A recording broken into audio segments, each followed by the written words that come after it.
الحمد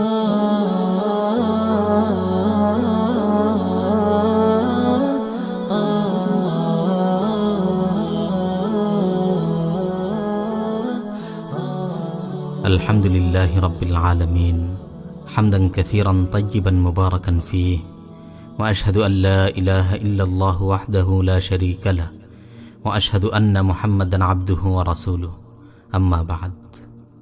প্রিয় ভাই ও বোন, ছোট্ট একটি জীবন নিয়ে আমরা পৃথিবীতে এসেছি। তিরমিজি শরীফে বর্ণিত একটি হাদিস এসেছে, আমারু উম্মতি মা বাইনা সিত্তিনা ইলা সাবঈন ওয়া আকাল্লুহুম মান ইয়াজুজু যালিক। আমার উম্মতের গড় বয়স 60 থেকে 70 বছর, তাদের অল্প লোকই এই সীমানা পার হতে পারে। শৈশব আর কৈশোরের অবুঝ অবস্থায় কেটে যায় জীবনের বড় এক অংশ। বুঝমান হওয়ার পরও দিনের প্রায় অর্ধেকের চেয়েও বেশি সময় চলে যায় ঘুম, খাওয়া দাওয়া ও অন্যান্য মানবিক কাজে। কাজ করার জন্য আমরা খুব অল্প সময় পেয়ে থাকি। সময় এক চলমান প্রক্রিয়া। আমরা যাই করি না কেন স্রোতের মতো সময় বয়ে যেতে থাকে। এমনকি ঘুমালেও সময় থেমে থাকে না। তাই আমাদের উচিত সময়ের সর্বোচ্চ সদ্ব্যবহার নিশ্চিত করা, জীবনের প্রতিটি অংশকে কাজে লাগানো, প্রতিটি মুহূর্ত থেকে উপকৃত হওয়া। 60 বছরের ছোট্ট জীবন এমন নয় যা হেলায় ফেলায় নষ্ট করা যায়। প্রিয় ভাই, সময়কে মূল্যায়ন করুন। সময় আপনার জীবন, অবহেলায় নিজের জীবনকে বরবাদ করবেন না। রাসূল সাল্লাল্লাহু আলাইহি ওয়াসাল্লাম বলেন, ইগতানিম খামসান ক্বাবলা খামসিন, শাবাবাকা ক্বাবলা হারামিক, ওয়া সিহহাতাকা ক্বাবলা সাকমিক, ওয়া গিনাকা ক্বাবলা ফাকরিক, ওয়া ফারাগাকা ক্বাবলা শুগলিক, ওয়া হায়াতাকা ক্বাবলা মাউতিক। 5টি জিনিস আসার আগে 5টি জিনিসকে মূল্যায়ন করো। বৃদ্ধ হওয়ার আগে যৌবনকে মূল্যায়ন করো। অসুস্থ হওয়ার পূর্বে সুস্থতাকে মূল্যায়ন করো। দরিদ্র হওয়ার আগে ধনাঢ্যতাকে মূল্যায়ন করো। ব্যস্ত হয়ে যাওয়ার পূর্বে অবসরকে মূল্যায়ন করো। মৃত্যুর আগে জীবনকে মূল্যায়ন করো। রাসূল সাল্লাল্লাহু আলাইহি ওয়াসাল্লামের পবিত্র জবানে কত নিখুঁতভাবে ফুটে উঠেছে সময়কে কাজে লাগানোর গুরুত্ব। প্রিয় ভাই, কিয়ামতের দিন দুনিয়ার এই জীবন কিভাবে কাটিয়েছো তার হিসাব দিতে হবে। তোমার যৌবন কিভাবে অতিবাহিত করেছো তার হিসাব দিতে হবে।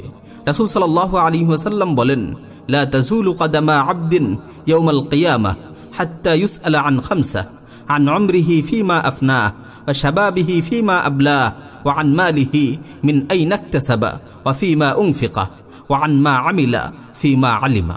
কিয়ামতের দিন 5টি প্রশ্নের সম্মুখীন হওয়া ব্যতীত কোনো বান্দার পা আপন জায়গা হতে সরাতে পারবে না। 1, তার হায়াতকে কোন কাজে ব্যয় করেছে। 2, যৌবনকাল কোথায় অতিবাহিত করেছে। 3, সম্পদ কোত্থেকে উপার্জন করেছে। 4, অর্জিত সম্পদ কোথায় খরচ করেছে। 5, অর্জিত ইলম অনুযায়ী কতটুকু আমল করেছে। আজ আমরা কত সময় অনর্থক বরবাদ করছি। বন্ধুদের সঙ্গে অর্থহীন আড্ডায় কিংবা ফেসবুক, টুইটার, ইউটিউবে ঘন্টার পর ঘন্টা কাটিয়ে দিচ্ছি। জীবনের এই নির্মম অপচয়ের জন্য আমাদের একদিন আফসোস করতে হবে। যেই সময়কে কাজে লাগিয়ে আমাদের আখিরাতের পাথেয় সংগ্রহ করার কথা ছিল, সেই সময় ব্যয় করে আমরা জাহান্নামের আগুন প্রজ্বলিত করছি। ইমাম ইবনুল কাইয়িম রাহিমাহুল্লাহ বলেন, যখন বান্দা আল্লাহ তাআলা থেকে মুখ ফিরিয়ে নেয়, গুনাহে লিপ্ত হয়ে পড়ে, তখন তার জীবনের কর্মক্ষম দিনগুলো বরবাদ হতে থাকে। যার অনুভব এখন সে করতে না পারলেও সেদিন ঠিকই করতে পারবে, যেদিন বলবে, ইয়া লাইতানি কদ্দামতু লি হায়াতি। হায়, আমার এই জীবনের জন্য যদি আমি কিছু অগ্রিম পাঠাতাম। হায়, আমার এই জীবনের জন্য যদি আমি কিছু অগ্রিম পাঠাতাম। প্রিয় ভাই, দুনিয়ার এই সময়গুলোর কোনো বিকল্প নেই। হারিয়ে যাওয়া সময় আর কখনো ফিরে আসে না। আমাদের মহান সালাফগণ সময়কে খুব বেশি গুরুত্ব দিতেন। সময় থেকে সর্বোচ্চ উপকৃত হওয়ার চেষ্টা করতেন।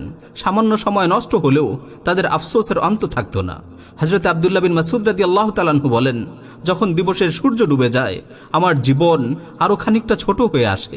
আমি আর কিছুতেই অতটা লজ্জিত হই না যতটা লজ্জিত হই এমন একটি দিন অতিবাহিত হওয়ায়, যেই দিনে আমার আমলে কোনো বৃদ্ধি ঘটেনি। হাসান বসরি রাহিমাহুল্লাহ বলতেন, হে আদম সন্তান, তুমি কতগুলো দিনের সমষ্টি মাত্র। একটি দিন চলে গেল, এর অর্থ তোমার একটি অংশ চলে গেল। একবার মোহাম্মদ বিন নাদার রাহিমাহুল্লাহকে বিষণ্ণ চিন্তাগ্রস্ত দেখে এক লোক জিজ্ঞেস করল, আপনার কি হয়েছে? তিনি বললেন, আমার জীবন থেকে একটি রাত চলে গেল, অথচ আমি কিছুই অর্জন করতে পারলাম না। ইন্না লিল্লাহি ওয়া ইন্না ইলাইহি রাজিউন। প্রিয় ভাই, সময়ের এই অল্প পুঁজিকে কাজে লাগিয়ে আখিরাতের জন্য পাথেয় সঞ্চয় করুন। আজকের কাজ আগামীকালের জন্য ফেলে রাখবেন না। প্রতিদিন 5 ওয়াক্ত সালাত যথাসময়ে আদায় করার চেষ্টা করুন। এতে আপনার পুরো দিনটি 5 ভাগে বিভক্ত হয়ে সুন্দরভাবে বিন্যস্ত হয়ে যাবে।